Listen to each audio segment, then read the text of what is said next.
I'm Mark Cooper. My father opened Cooper's in Hillingdon Village in 1986. I got into the business 8 years ago with the aim of taking it forward and evolving the company, taking it into different areas. Hi, my name's Steve Nuttall.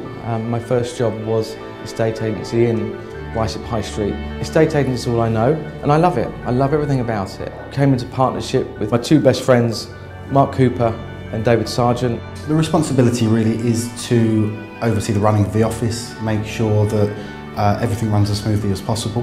Generally, I will deal with our clients on a one-to-one basis, liaising between them and the purchasers to make sure that the sales transactions go through as quickly and as smoothly as possible. My father, Jack Cooper, was very passionate about helping people move and being a part of the community. And I think that's what we like to instill in our mantra today. Our ethos is about helping people move, always being there, always feeling like the local agent, but still keeping the personal touch which Jack installed all those years ago. The staff, for me, Mark and David, for us are the most important thing we have. Yes, we have lovely offices and spend lots of money on all these websites, which are fantastic, but people still want to deal with people. For me, the most important thing about our industry is communication. Making sure that clients, purchasers, our vendors are kept fully updated. Moving home is one of the most stressful times that anybody can go through.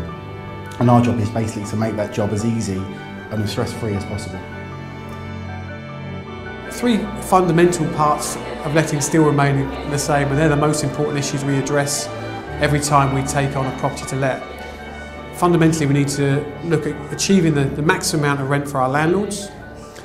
Secondly, we need to make sure there's no void period, so there's no period where the property remains empty. And third, and probably most important, is we find the right people to rent the property out. I was brought up in Ruislip, I was schooled in Ruislip. Myself and my family still live in the area. We're a big part of the local community. We look to sponsor the local schools, we look at sponsoring the local football teams. It's an area that I'm passionate about, and it's an area that I genuinely love.